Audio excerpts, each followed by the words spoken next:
Just a quick announcement about the upcoming holiday week. We're going to be taking Wednesday, Thursday, and Friday off from all publishing for Thanksgiving. So after tomorrow, we'll be back in the full swing of things a week from today on Monday, December 2nd. Good morning, Marijuana Nation. It's Monday, November 25th, 2019, and you're tuned in to episode 847 of Marijuana Today Daily. I'm your host, Shay Gunther, and I'll be walking you through today's marijuana news and headlines. As always, we have a full and busy day of cannabis news in our hands, so let's jump right into it.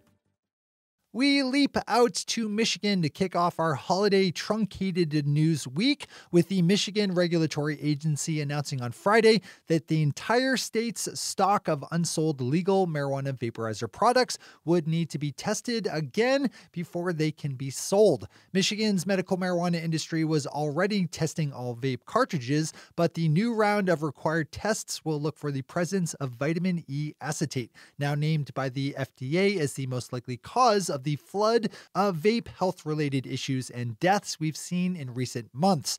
The quasi-ban goes into effect immediately, and a spokesperson for the Michigan Regulatory Agency said they plan on having sales back up by December 1st, when the new adult use program will also come newly online.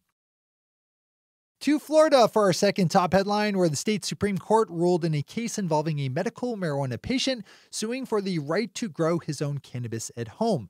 We've been tracking this storyline for as long as it's been around, as medical marijuana patient Joe Redner, a well-known businessman in the Tampa area, has been fighting the state for the right to grow his own marijuana, as he claims the way he consumes medical cannabis requires large amounts of freshly harvested plants. Currently, Florida law does not allow for home grow. Mr. Redner lives with cancer and prefers to juice his medical marijuana, a modality not really supported by the current Florida marketplace. He's been fighting state officials since 2016 and learned on Friday that Florida Supreme Court justices ruled 4-1 against him in his lawsuit. Not happy news at all. You can pop over to WUSF Public Media for more details here. Wrapping up today's top headlines brings us overseas, where Marijuana Business Daily is reporting that the German government is buying just over 1,400 pounds of medical marijuana for use in its nascent medical cannabis program, but that it's doing so at just €2.30 per gram, or $2.50, a price far lower than previous deals signed by the German government. That seems important and could be a good sign of the increasing commoditization of cannabis in international markets. At the very least, in the short term, it means way less margin for the mostly Canadian companies selling through to the German market.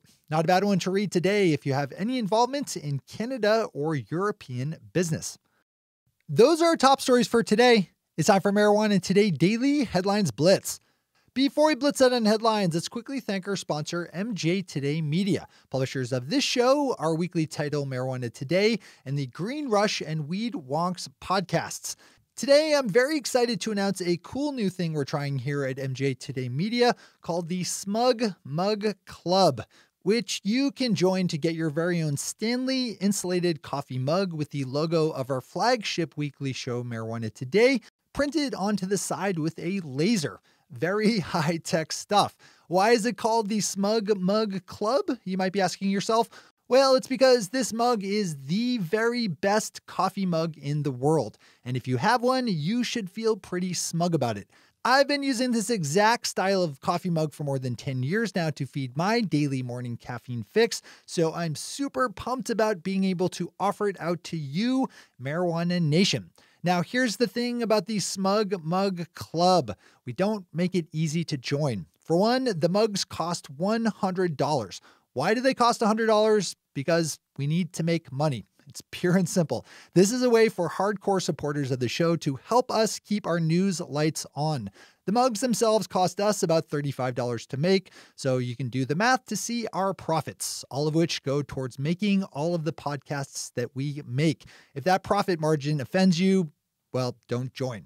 But to sweeten the deal just a bit, we're also including $100 in ad credits to each member of the Smug Mug Club that can be used on any of our podcasts. So it kind of all washes out even in the end. The other cool benefit of being a member of the Smug Mug Club is that if you ever see me out at an event or conference and happen to have your mug on you for whatever reason, I'll do 10 push-ups right then and there. That itself is worth $100, right?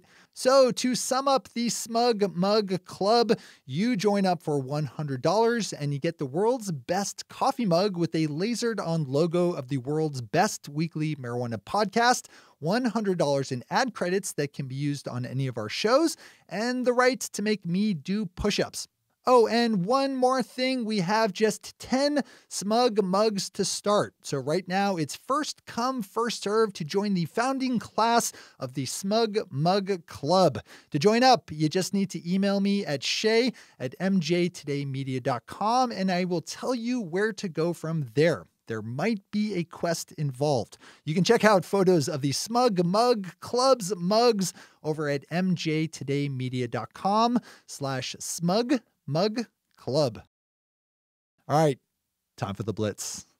Naomi Martin over at the Boston Globe penned a good longer form piece taking a dive into Canadian-based marijuana giant Canopy Growth as the company forges a footprint into the Massachusetts medical marijuana market. We're likely to see big Canadian firms like Canopy start and continue to flex their muscle down here in the States, so this is not a bad story to add to your list to read today. As always, we have all the news we cover linked to on our website at mjtodaydaily.com. Deb Borchard over at Green Market Report has some recently released financial results from California-based vertically integrated company Harborside Health, which saw its third quarter revenues jump 22.4% year over year to just over $14 million. Harborside realized a loss of $1.2 million for the quarter, down from the same quarter's loss last year of $5.2 million. You can open up Deb's story if you want more here. Canadian actor and rapper Drake, who I reported on recently for attempting to grab a U.S. trademark on the marijuana warning label used by the Canadian federal government, has lost his bid.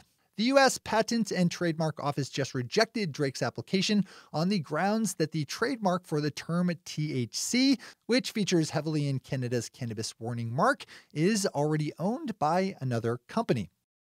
Marijuana Moments' Kyle Yeager grabs an interview with Pennsylvania Lieutenant Governor John Fetterman, a proponent of legalizing marijuana who has been pushing hard for the last year or so to advance the cause, most prominently setting out on a statewide cannabis listening tour earlier this year to visit each of Pennsylvania's 67 counties. The movement to advance more progressive cannabis policies is strong in the Keystone State, and a large part of it is because of Lieutenant Governor Fetterman. Read this one over at Marijuana Moment. My home state of Maine grabs a story today as Penelope Overton at the Portland Press Herald reports that the Maine Office of Marijuana Policy is now planning on slow rolling out requirements that legal marijuana producers test their products for pesticides, solvents, and toxins and heavy metals. Those more stringent testing requirements will come online in about a year, while in the meantime, producers will still need to test for potency, mold, mildew, and biological contaminants. Maine's adult use program, voted in back in 2016, is expected to see its first stores open up sometime in March. Boston.com takes a look at the growing number of hotels, inns, and B&B listings in Massachusetts that are welcoming their doors to cannabis consumers. The term 420 friendly is the new indicator that houses of lodging are okay with you smoking and or vaping on site, usually on a covered porch or some kind of other separate space. This is something we're going to see in every state where marijuana becomes more legal, and there's certainly business opportunities there, so this is another one you might want to become more familiar with. Our final story of the day is an update on California, where hundreds of marijuana businesses remain shuttered as their license to operate remains in suspension due to non-compliance with new rules governing seed-to-sale tracking. You should remember this storyline from recent weeks as I first reported that 400 plus businesses were being suspended.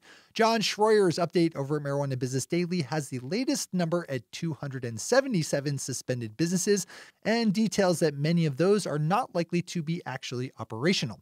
The entrepreneurial game is not an easy one. Those are the headlines and news for the day. I'll be back with you again tomorrow morning with another information-packed episode of Marijuana Today Daily. But in the meantime, if you have any stories to share or feedback to give, zip us an email to headlines@mjtodaydaily.com. And while you're clicking around the interwebs, swing over to our Twitter account at MJTodayDaily and visit our website at mjtodaydaily.com to find links to all the news we cover. Thanks to our sponsor, MJ Today Media, and to our awesome patron listeners for the support that makes this show possible. To join the illustrious ranks of the patron listeners yourself, swing over to our website at mjtodaydaily.com and click on that big blue button at the top of the page that says Become a Patron. I'm your host, Shay Gunther. Thanks for tuning in and starting your day with marijuana today.